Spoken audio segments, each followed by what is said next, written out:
ಕೂದಲು ಉದುರುವಿಕೆ ಒಬ್ಬೊಬ್ಬರಲ್ಲಿ ಒಂದೊಂದು ಥರ ಇರ್ತದೆ. ನಾವು ಒಬ್ಸರ್ವ್ ಮಾಡಿದರೆ ಗೊತ್ತಾಗ್ತದೆ.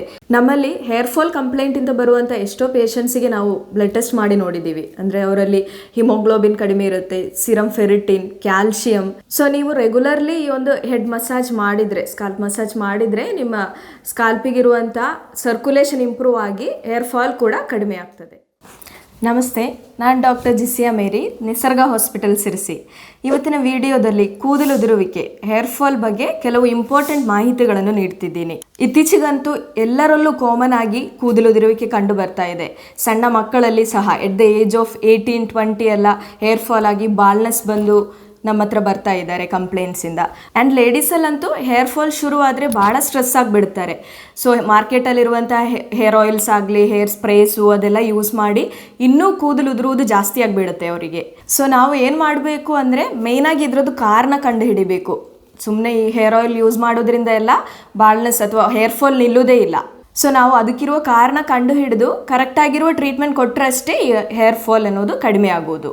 ಸೊ ನಾನು ಇವತ್ತಿನ ಈ ವಿಡಿಯೋದಲ್ಲಿ ಕೂದಲು ಉದುರುವಿಕೆಗೆ ಇರುವ ಮೇನ್ ಕಾರಣಗಳೇನು, ಅದನ್ನು ಹೇಗೆ ತಡೆಗಟ್ಟಬಹುದು, ಹಾಗೆ ಕೂದಲು ಇನ್ನೂ ಚೆನ್ನಾಗಿ ಬೆಳೆಯಲಿಕ್ಕೆ ಏನೇನು ಮಾಡಬೇಕು ಎಂಬುದನ್ನು ಹೇಳ್ತಾ ಇದ್ದೀನಿ. ಕೂದಲು ಉದುರುವಿಕೆ ಒಬ್ಬೊಬ್ಬರಲ್ಲಿ ಒಂದೊಂದು ಥರ ಇರ್ತದೆ. ನಾವು ಒಬ್ಸರ್ವ್ ಮಾಡಿದರೆ ಗೊತ್ತಾಗ್ತದೆ. ಒಬ್ಬೊಬ್ಬರಿಗೆ ಪ್ಯಾಚಿಯಾಗಿ ಹೋಗ್ತಾ ಇರ್ತದೆ, ಕೆಲವರಿಗೆ ತಲೆ ಮಧ್ಯಭಾಗದಿಂದ ಓವಲ್ ಶೇಪಲ್ಲಿ ಹೋಗ್ತಾ ಇರ್ತದೆ, ಇನ್ನು ಕೆಲವರಿಗೆ ಫ್ರಂಟ್ ನೆತ್ತಿಯಲ್ಲಿಂದ ಎಮ್ ಶೇಪಲ್ಲಿ ಎರಡೂ ಸೈಡಿಂದ ಹೋಗ್ತಾ ಇರ್ತದೆ. ಅದಲ್ಲದೆ ನಾವು ಒಬ್ಸರ್ವ್ ಮಾಡ್ತಾ ಇರ್ತೀವಿ, ಸ್ನಾನ ಮಾಡುವಾಗ ಬಂಚ್ ಆಫ್ ಹೇರ್ ಹೋಗಿರುತ್ತೆ, ಬಾಚುವಾಗ ಅಲ್ಲೆಲ್ಲ ಹೇರ್ ಹೋಗಿರ್ತದೆ, ರೂಮಲ್ಲೆಲ್ಲ ಫುಲ್ ಹೇರ್ ಇರ್ತದೆ, ಮಲಗಿ ಏಳುವ ಟೈಮಲ್ಲಿ ಪಿಲ್ಲೋ ಮೇಲೆ ಇರ್ತದೆ ಹೇರು. ಸೊ ಈ ರೀತಿ ಒಬ್ಬೊಬ್ಬರಿಗೆ ಒಂದೊಂದು ರೀತಿ ಹೇರ್ ಫಾಲ್ ಆಗ್ತಾ ಇರ್ತದೆ. ಇದಕ್ಕೂ ರೀಸನ್ಸು ಮಲ್ಟಿಪಲ್ ರೀಸನ್ಸೇ ಇದೆ. ಇನ್ನು ಕೆಲವರಲ್ಲಿ ಹೇರ್ ಥಿನ್ನಿಂಗ್ ಆಗ್ತಾ ಇರ್ತದೆ, ಅದೇ ರೀತಿ ಹೇರ್ ಸ್ಪ್ಲಿಟ್ಟಿಂಗ್ಸ್ ಎಲ್ಲ ಕಂಡು ಬರ್ತದೆ. ಹೇರ್ ನಮಗೆ ತುದಿ ಭಾಗದಲ್ಲಿ ನೋಡಿದರೆ ಸ್ಪ್ಲಿಟನ್ಸ್ ಕಂಡು ಬರ್ತದೆ. ಅದೇ ರೀತಿ ಡ್ಯಾಂಡ್ರಫ್ ಸಹ ಜಾಸ್ತಿ ಆದರೂ ನಮಗೆ ಹೇರ್ ಫಾಲ್ ಆಗ್ತಾ ಇರ್ತದೆ. ಸೊ ನಾವು ಇದರಲ್ಲಿ ಹೇರ್ ಫಾಲಲ್ಲಿ ಎಷ್ಟು ಟೈಪ್ಸ್ ಇದೆ ಎಂಬುದನ್ನು ನೋಡೋಣ. So first one is androgenic alopecia. ಇದರಲ್ಲಿ male pattern alopecia and female pattern alopecia ಅಂತ ಬರ್ತದೆ. ಮೇಲ್ ಪ್ಯಾಟರ್ನಲ್ಲಿ ನೋಡುವುದಾದರೆ ತಲೆದು ನೆತ್ತಿ ಭಾಗದಿಂದ ಅದೇ ಎಮ್ ಶೇಪಲ್ಲಿ ಎರಡೂ ಸೈಡಿಂದ ಹೇರ್ ಫಾಲ್ ಆಗ್ತಾ ಇರ್ತದೆ. ಅದೇ ರೀತಿ ಫೀಮೇಲ್ ಪ್ಯಾಟರ್ನಲ್ಲಿ ತಲೆ ಮಧ್ಯಭಾಗದಿಂದ ಓವೆಲ್ ಶೇಪಲ್ಲಿ ಹೇರ್ ಫಾಲ್ ಆಗಿರುತ್ತೆ. ಆಂಡ್ರೋಜೆನಿಕ್ ಅಲೋಪೇಶಿಯಾಗೆ ಮೇನ್ ರೀಸನ್ ಅಂದರೆ ಹಾರ್ಮೋನಲ್ ಇಂಬ್ಯಾಲೆನ್ಸ್ ಆ್ಯಂಡ್ 50% ಮೇಲ್ಸ್ ಫೀಮೇಲ್ಸಲ್ಲಿ ಈ ಪ್ರಾಬ್ಲಮ್ಮು ಕಂಡು ಬರ್ತದೆ. ಸೆಕೆಂಡ್ ಒನ್ ಈಸ್ ಅಲೋಪೇಶಿಯಾ ಏರಿಯೇಟಾ, ಅಂದರೆ ಒಂದೇ ಏರಿಯಾದಿಂದ ಕಾಯಿನ್ ಶೇಪಲ್ಲಿ ಅಥವಾ ಓವಲ್ ಶೇಪಲ್ಲಿ ಹೇರ್ ಫಾಲ್ ಆಗಿರುತ್ತೆ. ಇದು ಪ್ಯಾಚಿಯಾಗಿ ಹೆಡ್ಡಲ್ಲಿ ಕಂಡು ಬರ್ತದೆ. ಇದಕ್ಕೆ ಮೇನ್ ರೀಸನ್ ಅಂದರೆ ಆಟೋ ಇಮ್ಯೂನ್ ಡಿಸೀಸ್. ನಮ್ಮ ಬಾಡಿಯ ಇಮ್ಯೂನ್ ಸಿಸ್ಟಮ್ ನಮ್ಮ ಬಾಡಿಗೆ ಎದುರಾಗಿಯೇ ಕೆಲಸ ಮಾಡ್ತದೆ. ಸೊ ಆವಾಗ ಹೇರ್ ಫಾಲ್ ಆಗ್ತಾ ಇರ್ತದೆ. ಇದನ್ನು ಅಲೋಪೇಶಿಯಾ ಏರಿಯೇಟಾ ಅಂತೀವಿ. ಇನ್ನು ಕೆಲವು ಟ್ರೀಟ್ಮೆಂಟ್ಸಲ್ಲಿ ಹೇರ್ ಫಾಲ್ ಆಗ್ತಾ ಇರ್ತದೆ. ನಿಮ್ಗೆಲ್ರಿಗೂ ಗೊತ್ತಿದೆ, ಕ್ಯಾನ್ಸರ್ ಪೇಷಂಟ್ಸಲ್ಲಿ ಕೀಮೋಥೆರಪಿ ಅಥವಾ ರೇಡಿಯೇಷನ್ ಥೆರಪಿ ತಗೊಂಡಾಗ ಸಡನ್ ಆಗಿ ಹೇರ್ ಫಾಲ್ ಆಗ್ತಾ ಇರ್ತದೆ. ಇನ್ನೂ ಭಾಳಷ್ಟು ಟೈಪ್ಸ್ ಇವೆ. ಆದರೂ ಇಷ್ಟೆಲ್ಲ ಟೈಪ್ಸ್ ಇದ್ದರೂ ಕೂಡ ಹೇರ್ ಫಾಲಿಗೆ ಮೇನ್ ಕಾರಣ ಅಂದರೆ ನ್ಯೂಟ್ರಿಷನಲ್ ಡೆಫಿಷಿಯನ್ಸಿ. ನಾವು ಕರೆಕ್ಟಾಗಿ ತಗೊಳ್ಳುವ ಫುಡ್ಡಲ್ಲಿ ನ್ಯೂಟ್ರಿಷನ್ಸ್ ಕರೆಕ್ಟಾಗಿ ಇಲ್ದಿದ್ರೆ ಹೇರ್ ಫಾಲ್ ಆಗ್ತಾ ಇರ್ತದೆ. ಹೇರ್ ಫಾಲಿಕಲ್ಸ್ ಹೆಲ್ತಿಯಾಗಿ ಇರಬೇಕು. ಸೊ ನಾವು ಅದಕ್ಕಿರುವಂಥ ನ್ಯೂಟ್ರಿಷನ್ಸನ್ನು ನಮ್ಮ ಡಯಟಲ್ಲಿ ಡೈಲಿ ತಗೊಳ್ಬೇಕಾಗ್ತದೆ. ಸೊ ನಮ್ಮ ಕೂದಲು ಚೆನ್ನಾಗಿ ಬೆಳಿಬೇಕು ಅಂತಿದ್ರೆ ಆಹಾರದಲ್ಲಿ ಏನೇನು ಪೌಷ್ಟಿಕಾಂಶಗಳು ತಗೊಳ್ಬೇಕು ಎಂಬುದು ನೋಡೋಣ. ಸೊ ಮೇಯ್ನಾಗಿ ನಾವು ತಗೊಳ್ಳೋ ಡಯಟಲ್ಲಿ zinc, iron, calcium, vitamin B complex ಇರಬೇಕು, ವಿಟಮಿನ್ ಡಿ ಇರಬೇಕು. ಇದೆಲ್ಲ ನಮ್ಮ ಆಹಾರದಲ್ಲಿ ಇದ್ದರೆ ಮಾತ್ರ ನಮ್ಮ ಕೂದಲು ಚೆನ್ನಾಗಿ ಬೆಳೆಯುತ್ತೆ, ಹಾಗೆ ಹೇರ್ ಫಾಲ್ ಆಗದೇ ಇರ್ತದೆ. ನಮ್ಮಲ್ಲಿ ಹೇರ್ ಫಾಲ್ ಕಂಪ್ಲೇಂಟಿಂದ ಬರುವಂಥ ಎಷ್ಟೋ ಪೇಷಂಟ್ಸಿಗೆ ನಾವು ಬ್ಲಡ್ ಟೆಸ್ಟ್ ಮಾಡಿ ನೋಡಿದ್ದೀವಿ. ಅಂದರೆ ಅವರಲ್ಲಿ ಹಿಮೋಗ್ಲೋಬಿನ್ ಕಡಿಮೆ ಇರುತ್ತೆ, serum ferritin, calcium, vitamin B12 and vitamin D ಇದು ಕಡಿಮೆ ಇರುವಂಥ ಪೇಷಂಟ್ಸಲ್ಲಿ ಹೇರ್ ಫಾಲ್ ಭಾಳ ಇರುತ್ತೆ. ಸ್ಟಿಲ್ ಅವರು ಬಿಲೀವ್ ಮಾಡ್ತಾರೆ, ಅಂದರೆ ಕೆಲವೊಂದು ಆಯಿಲ್ ಅಪ್ಲಿಕೇಶನ್ಸಿಂದ ಅವರ ಒಂದು ಪ್ರಾಬ್ಲಮ್ ಸಾಲ್ವ್ ಮಾಡ್ಬೋದು ಅಂತ.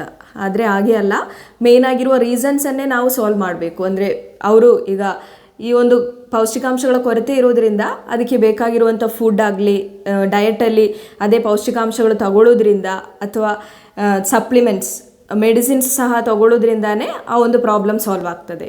ಸೊ ಈ ಒಂದು ಹೇರ್ ಫಾಲ್ ಸಮಸ್ಯೆ ಇರೋರಲ್ಲಿ ನಾವು ನೋಡಿದರೆ ಅವರದ್ದು ಸ್ಕಾಲ್ಪಿಗಿರುವಂಥ ಬ್ಲಡ್ ಸರ್ಕ್ಯುಲೇಷನ್ ಅನ್ನೋದು ಕಡಿಮೆ ಆಗಿರುತ್ತೆ. ಹಾಗಿರೋರಿಗೆ ಬ್ಲಡ್ ಸರ್ಕ್ಯುಲೇಷನ್ ಕಡಿಮೆ ಆದರೆ ಏನಾಗುತ್ತೆ, ಅಲ್ಲಿಗಿರೋ ನ್ಯೂಟ್ರಿಯನ್ಸ್ ಸಪ್ಲೈ ಕಡಿಮೆ ಆಗುತ್ತೆ. ಅದರೊಟ್ಟಿಗೆ ನಾವು ತಗೊಳ್ಳೋ ಫುಡ್ಡಲ್ಲಿ ಸಹ ನ್ಯೂಟ್ರಿಯನ್ಸ್ ಇಲ್ಲ ಅಂದರೆ ಇನ್ನೂ ಹೇರ್ ಫಾಲ್ ಜಾಸ್ತಿ ಆಗುತ್ತೆ. ಸೊ ಹಾಗಿರುವವರಲ್ಲಿ ಆ ಒಂದು ಬ್ಲಡ್ ಸರ್ಕ್ಯುಲೇಷನ್ ಇಂಪ್ರೂವ್ ಮಾಡಲಿಕ್ಕೆ ನಮಗೆ ಸ್ಕಾಲ್ಪ್ ಮಸಾಜಸ್ ಆಗಲಿ ತಗೊಳ್ಬೋದು, ನಾವೇ ಮಾಡ್ಬೋದು. ನಮ್ಮ ಫಿಂಗರ್ ಟಿಪ್ಸಲ್ಲಿ ಒಂದು 10 ಮಿನಿಟ್ಸ್ ಆಯಿಲ್, ಕಾಕೋನಟ್ ಆಯಿಲ್ ಆಗಲಿ ಅಥವಾ ಎಳ್ಳೆಣ್ಣೆ, ಸೇಮ್ ಆಯಿಲ್ ಎಲ್ಲ ಯೂಸ್ ಮಾಡಿ ಬಾತಿಗಿಂತ ಮುಂಚೆ ನಮಗೆ ಸ್ಕಾಲ್ಪ್ ಮಸಾಜನ್ನು ಕೊಡ್ಬೋದು. ಸೊ ಕೆಲವರು ಏನು ಅಂದ್ಕೊಳ್ತಾರೆ, ಒಂದು ಹೆಡ್ ಮಸಾಜ್ ಮಾಡೋದ್ರಿಂದ ಹೇರ್ ಫಾಲ್ ಆಗ್ತದೆ ಅಂತ. ನಾವು ಮಸಾಜ್ ಮಾಡುವಾಗ ಹೇರ್ ಬೀಳ್ತದೆ ಹೌದು, ಬಟ್ ಆಲ್ರೆಡಿ ಈ ಒಂದು ಸರ್ಕ್ಯುಲೇಷನ್ ಕಮ್ಮಿ ಇರೋದ್ರಿಂದ ಅಥವಾ ನ್ಯೂಟ್ರಿಯೆಂಟ್ಸ್ ಕಮ್ಮಿ ಇರೋದ್ರಿಂದ ಹೇರ್ ಫಾಲಿಕಲ್ಸ್ ವೀಕ್ ಆಗಿ ಆಲ್ರೆಡಿ ಉದುರಿರುವ ಕೂದಲೇ ನಾವು ಮಸಾಜ್ ಮಾಡೋ ಟೈಮಲ್ಲಿ ನಮ್ಮ ಕೈಗೆ ಸಿಗೋದು. ಸೊ ಅದೊಂದು ತಪ್ಪು ಕನ್ಸೆಪ್ಟ್. ಅಂದರೆ ನಾವು ಮಸಾಜ್ ಮಾಡೋದ್ರಿಂದ ಹೇರ್ ಫಾಲ್ ಆಗ್ತಾ ಇದೆ ಅನ್ನೋದು ತಪ್ಪಾದ ಕನ್ಸೆಪ್ಟ್. ನಮ್ಮ ಕೂದಲು ಸ್ಟ್ರಾಂಗ್ ಇದ್ದರೆ ಏನು ಮಾಡಿದ್ರು ಎಕ್ಸ್ಟರ್ನಲ್ ಫ್ಯಾಕ್ಟರ್ಸ್ ಅಷ್ಟೊಂದು ಎಫೆಕ್ಟ್ ಆಗೋದೇ ಇಲ್ಲ ನಮ್ಮ ಕೂದಲಿಗೆ. ಸೊ ನೀವು ರೆಗ್ಯುಲರ್ಲಿ ಈ ಒಂದು ಹೆಡ್ ಮಸಾಜ್ ಮಾಡಿದರೆ, ಸ್ಕಾಲ್ಪ್ ಮಸಾಜ್ ಮಾಡಿದರೆ ನಿಮ್ಮ ಸ್ಕಾಲ್ಪಿಗಿರುವಂಥ ಸರ್ಕ್ಯುಲೇಷನ್ ಇಂಪ್ರೂವ್ ಆಗಿ ಹೇರ್ ಫಾಲ್ ಕೂಡ ಕಡಿಮೆ ಆಗ್ತದೆ. ಸೊ ಇವಾಗ ನಾವು ಈ ಒಂದು ಹೇರ್ ಫಾಲ್ ಸಮಸ್ಯೆ ಇರುವವರು ಯಾವ್ಯಾವ ಫುಡ್ ತಗೊಳ್ಬೇಕು ಎಂಬುದನ್ನು ನೋಡೋಣ. ಸೊ ಹೇರ್ ಫಾಲ್ ಇರುವವರಿಗೆ ಡಯಟಲ್ಲಿ ನೋಡೋದಾದರೆ ಮೇಯ್ನಾಗಿ ಪ್ರೋಟೀನ್ ಬೇಕು. ನಮ್ಮ ಕೂದಲು ಟೆಕ್ಸ್ಚರ್ ಚೆನ್ನಾಗಿರಬೇಕು ಅಂದರೆ, hair follicles health, hair strong ಆಗಿರಬೇಕು ಅಂದರೆ ಪ್ರೋಟೀನ್ ತಗೊಳ್ಳೇಬೇಕು. ಸೊ ನಾನ್ ವೆಜಿಟೇರಿಯನ್ಸಿಗೆ ಚಿಕನ್, ಮಟನ್, ಫಿಶ್, ಎಗ್ ಇದರಲ್ಲೆಲ್ಲ ಪ್ರೋಟೀನ್ ಸಿಗ್ತದೆ. ವೆಜಿಟೇರಿಯನ್ಸ್ ಆದರೆ ಅವರು ಬೇಳೆಗಳು ತಗೊಳ್ಬೋದು, ಕಾಳು ಸ್ಪ್ರೌಟ್ಸ್ ತೊಗೊಳ್ಬೋದು, ಪನ್ನೀರಲ್ಲಿ ಸಿಗ್ತದೆ, ಸೋಯಾ, ಮಿಲ್ಕ್ ಪ್ರಾಡಕ್ಟ್ಸಲ್ಲಿ ಪ್ರೋಟೀನ್ ಸಿಗ್ತದೆ. ಸೊ ಈ ಎಲ್ಲ ಫುಡ್ ತಗೊಳ್ಳೋದ್ರಿಂದ ಅವರಿಗಿರುವಂಥ ಒಂದು ಪ್ರೋಟೀನ್ ಡೆಫಿಷಿಯನ್ಸಿಯನ್ನು ಓವರ್ಕಮ್ ಮಾಡ್ಬೋದು. ಸೊ ಇದಲ್ಲದೆ ನಮಗೆಲ್ರಿಗೂ ಗೊತ್ತುಂಟು 1 kg ಬಾಡಿ ವೆಯ್ಟಿಗೆ 1 ಗ್ರಾಮ್ ಪ್ರೋಟೀನ್ ಬೇಕಾಗ್ತದೆ. ಸೊ ನಾವು ತಗೊಳ್ಳುವ ಫುಡ್ಡಲ್ಲಿ ಇರುವ ಪ್ರೋಟೀನ್ ನಮಗೆ ಸಫಿಷಿಯೆಂಟ್ ಅಲ್ಲ ಅಂತಿದ್ರೆ ನಾವು ಸಪ್ಲಿಮೆಂಟ್ಸ್, ವೇ ಪ್ರೋಟೀನ್ಸ್ ಆಪ್ಟ್ ಮಾಡ್ಬೋದು. ಸೊ ವೇ ಪ್ರೋಟೀನಲ್ಲಿ ನೋಡೋದಾದರೆ ಟೈಪ್ಸ್ ಇದೆ, ಐಸೋಲೇಟ್ ಇದೆ, ಹೈಡ್ರೋಲೇಸ್ ಇದೆ, ಕಾನ್ಸಂಟ್ರೇಟ್ ಇದೆ. ಸೊ ನಾವು ವೇ ಕಾನ್ಸಂಟ್ರೇಟ್ ತಗೊಳ್ಳೋದಾದರೆ ನಮಗೆ ಅದರಲ್ಲಿ ಬೇಕಾಗಿರುವಂಥ ಪ್ರೋಟೀನು ಸಿಗ್ತದೆ, ಅದರೊಟ್ಟಿಗೆ ಫ್ಯಾಟಿ ಆ್ಯಸಿಡು ಸಹ ಸಿಗ್ತದೆ. ಸೊ ಹೇರ್ ಫಾಲ್ ಇರುವವರು ಪ್ರತಿದಿನ ಮಾರ್ನಿಂಗಲ್ಲಿ ಒಂದು ಪ್ರೋಟೀನ್ ಶೇಕ್ ಮಾಡಿ ಕುಡಿಯೋದು ಒಳ್ಳೆಯದು. ಅಂದರೆ 1 scoop protein, way concentrated protein add ಮಾಡಿ ಅದರೊಟ್ಟಿಗೆ ಸೊಪ್ಪು ಸಹ ಹಾಕ್ಬೋದು. ಒಂದು ದಿವಸ ಪಾಲಕ್ ಸೊಪ್ಪು, ಒಂದು ದಿವಸ ಅರವೆ ಸೊಪ್ಪು, ಒಂದು ದಿವಸ ನುಗ್ಗೆ ಸೊಪ್ಪು, ಒಂದು ದಿವಸ ಬಸಳೆ ಸೊಪ್ಪೆಲ್ಲ ಹಾಕಿ ಒಂದು ಪ್ರೋಟೀನ್ ಶೇಕ್ ಮಾಡಿ ಕುಡಿಯೋದ್ರಿಂದ ಒಂದು ಪ್ರೋಟೀನ್ ಡೆಫಿಷಿಯನ್ಸಿ ಕಡಿಮೆ ಆಗ್ತದೆ. ಅದರೊಟ್ಟಿಗೆ ನಾನು ಹೇಳಿರುವಂಥ ಒಂದು ಮೈಕ್ರೋ ನ್ಯೂಟ್ರಿಯೆಂಟ್ಸ್ ಇದೆ ನೋಡಿ ಸೊಪ್ಪಲ್ಲಿ, ಅದು ಇರುತ್ತದೆ. ಸೊ ನಮಗೆ ಆ ಒಂದು ಡೆಫಿಷಿಯನ್ಸಿ ಕೂಡ ಕಡಿಮೆ ಆಗ್ತದೆ. ಸೊ ಇನ್ನು ನಾವು ನೋಡೋದಾದರೆ ನಮಗೆ ಮೇಯ್ನಾಗಿ ಬೇಕಾಗಿರೋದು ಆ್ಯಂಟಿ ಆಕ್ಸಿಡೆಂಟ್ ರಿಚ್ ಫುಡ್. ಆ್ಯಂಟಿ ಆಕ್ಸಿಡೆಂಟ್ಸ್ ಅಂದರೆ ಏನು? ನಮ್ಮ ಬಾಡಿಯಲ್ಲಿ ಆಕ್ಸಿಡೇಷನ್ ಆದಾಗ ಫ್ರೀ ರ್ಯಾಡಿಕಲ್ಸ್ ರಿಲೀಸ್ ಆಗ್ತದೆ. ಸೊ ಈ ಫ್ರೀ ರ್ಯಾಡಿಕಲ್ಸ್ ಪಾಯ್ಸನಸ್, ಅಂದರೆ ಅದು ರಿಂಕಲ್ಸಿಗೆ ಕಾರಣ, ಜಾಯಿಂಟ್ ಪೇನ್ಸಿಗೆ ಕಾರಣ, ಅದೇ ರೀತಿ ಹೇರ್ ಫಾಲಿಗೂ ಕೂಡ ಇದು ಕಾರಣ. ಸೊ ಇದನ್ನು ನ್ಯೂಟ್ರಲೈಸ್ ಮಾಡುವಂಥ ಕೆಪಾಸಿಟಿ ಇರುವಂಥದ್ದು ಆ್ಯಂಟಿ ಆಕ್ಸಿಡೆಂಟ್ಸಿಗೆ. ಸೊ ಈ ಆ್ಯಂಟಿ ಆಕ್ಸಿಡೆಂಟ್ಸ್ ಮೇಯ್ನಾಗಿ ನಮಗೆ ಸಿಗುವುದು ಎಲ್ರಿಗೂ ಗೊತ್ತುಂಟು, ವಿಟಮಿನ್ ಸಿ ರಿಚ್ ಆಗಿರುವಂಥ ಮೇಯ್ನಾಗಿ ನೆಲ್ಲಿಕಾಯಲ್ಲಿ ಸಿಗ್ತದೆ. ಸಿಟ್ರಸ್ ಫ್ರೂಟ್ಸ್ ತಗೊಂಡ್ರೆ, ಆರೆಂಜ್, ಮುಸಂಬಿ ಈ ಫ್ರೂಟ್ಸ್ ತಗೊಂಡ್ರೂ ಸಿಗ್ತದೆ. ಅದೇ ರೀತಿ ಪೇರಲೆಯಲ್ಲಿ ಸಿಗ್ತದೆ. ಸೊ ಈ ಹೇರ್ ಫಾಲ್ ಪ್ರಾಬ್ಲಮ್ ಇರುವವರು ಡೈಲಿ ಯಾವುದಾದ್ರೂ ಒಂದು ಹಣ್ಣನ್ನು ತಗೊಳ್ಳುವಂಥದ್ದು ರೂಢಿ ಮಾಡ್ಕೊಳ್ಳೋದು ಸಹ ಒಳ್ಳೆಯದು. ಸೊ ನೆಕ್ಸ್ಟ್ ನಮಗೆ ಬೇಕಾಗಿರುವಂಥ ಆಹಾರಗಳಂದರೆ vitamin B12, iron and magnesium rich food. So ಇದು 3 ನಮಗೆ ಮೇಯ್ನಾಗಿ ಸಿಗುವಂಥದ್ದು ವೆಜಿಟಬಲ್ಸ್ ಜಾಸ್ತಿ ತಗೊಳ್ಳೋದ್ರಿಂದ. ನಮ್ಮ ಡೈಲಿ ಡಯಟಲ್ಲಿ ನಾವು ಒಂದು ವೆಜಿಟಬಲ್ ಪಲ್ಯ ಆಗಲಿ ಅಥವಾ ಸೊಪ್ಪಿನ ಪಲ್ಯ ಆಗಲಿ ತಗೊಳ್ಳೋದ್ರಿಂದ ಈ ಒಂದು ಡೆಫಿಷಿಯನ್ಸಿಯನ್ನು ಕೂಡ ನಮಗೆ ಕಡಿಮೆ ಮಾಡ್ಬೋದು. ಸೊ ಇನ್ನು ನಮಗೆ ನೋಡೋದಾದರೆ ಬೇಕಾಗಿರುವಂಥದ್ದು vitamin D rich food.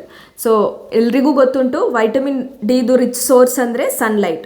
So ಒಂದು ಮಾರ್ನಿಂಗ್ 11ಇಂದ ಈವ್ನಿಂಗ್ 4 o'clock ಒಳಗಡೆ ಇರುವಂಥ ಒಂದು 20 minutes ಎಕ್ಸ್ಪೋಷರ್ ನಮ್ಮ ವೈಟಮಿನ್ ಡಿ ಲೆವೆಲ್ಸ್ ಹೈ ಆಗಲಿಕ್ಕೆ ಒಳ್ಳೆಯದು. ವಿಟಮಿನ್ ಡಿ ಇನ್ನೂ ಕಡಿಮೆ ಇರುವವರಿಗೆ ಸಪ್ಲಿಮೆಂಟ್ಸ್ ಬೇಕಾಗ್ತದೆ. So vitamin D 60,000 international unit ಇರುವಂಥದ್ದು ವೀಕ್ಲಿ ಒನ್ಸ್ ತೊಗೊಳ್ಬೇಕು 8 weeksಗಂತ. ಸೊ ಹಾಗೆ ನಮ್ಮ ಡೆಫಿಷಿಯನ್ಸಿಯನ್ನು ಕಮ್ಮಿ ಮಾಡ್ಬೋದು. ಇವನ್ ಇದರಿಂದನೂ ನಮ್ಮ ಹೇರ್ ಫಾಲ್ ಕಡಿಮೆಯಾಗಿ ಹೇರ್ ಗ್ರೋತಿಗೆಲ್ಲ ಹೆಲ್ಪ್ ಆಗ್ತದೆ. ಈಗ ನಾವು ಆಹಾರದ ಬಗ್ಗೆ ನೋಡಾಯಿತು. ಇನ್ನು ನಾವು ಹೇರ್ ಕೇರ್, ದಿನನಿತ್ಯದ್ದು ಹೇರ್ ಕೇರ್ ಹೇಗೆ ಮಾಡಬೇಕು ಎಂಬುದನ್ನು ನೋಡೋಣ. ಸೊ ಹೇರ್ ವಾಶಲ್ಲಿ ಆದಷ್ಟು ನಾವು ಭಾಳ ಬಿಸಿ ಇರುವಂಥ ನೀರಾಗಲಿ ಹಾರ್ಡ್ ವಾಟರ್ಸ್ ಆಗಲಿ ಅವಾಯ್ಡ್ ಮಾಡಬೇಕು. ಅದೇ ರೀತಿ ವೀಕ್ಲಿ ಒಂದು 2 to 3 times ಹೇರ್ ವಾಶ್ ಮಾಡೋದು ಸೂಕ್ತ. ಇನ್ನು ಜಾಸ್ತಿ ಸ್ವೆಟ್ಟಿಂಗ್ಸ್ ಎಲ್ಲ ಆಗುವವರಾದರೆ, ಲೈಕ್ ಹೆಲ್ಮೆಟ್ಸ್ ಎಲ್ಲ ಡೈಲಿ ಯೂಸ್ ಮಾಡುವವರಾದರೆ 1 more time ಎಲ್ಲ ವಾಶ್ ಮಾಡ್ಬೋದು. ತುಂಬ ಅನ್ಹೈಜಿನಿಕ್ ಆಗಿ ಸ್ಕಾಲ್ಪ್ ಇಟ್ಕೊಂಡ್ರೆ ಡ್ಯಾಂಡ್ರಫ್ ಎಲ್ಲ ಬಂದು ಹೇರ್ ಫಾಲ್ ಆಗುವ ಸಾಧ್ಯತೆಯೂ ಇದೆ. ಸೊ ಹೀಗೆ ಡ್ಯಾಂಡ್ರಫ್ ಇರೋರು ನ್ಯಾಚುರಲ್ ಆಗಿರುವಂಥ ಆ್ಯಂಟಿ ಡ್ಯಾಂಡ್ರಫ್ ಹರ್ಬ್ಸ್ ಯೂಸ್ ಮಾಡ್ಬೋದು. ಲೈಕ್ ಮೇಥಿಯಲ್ಲಿ ಮೊಸರು ಮಿಕ್ಸ್ ಮಾಡಿ ಅದನ್ನು ಅಪ್ಲೈ ಮಾಡ್ಬೋದು. ಇಲ್ಲ ಲೆಮನ್ ಜ್ಯೂಸ್ ಅಪ್ಲೈ ಮಾಡಿನೂ ಹೇರ್ ವಾಶ್ ಮಾಡಿದರೆ ಡ್ಯಾಂಡ್ರಫ್ ಕಡಿಮೆ ಆಗುತ್ತೆ.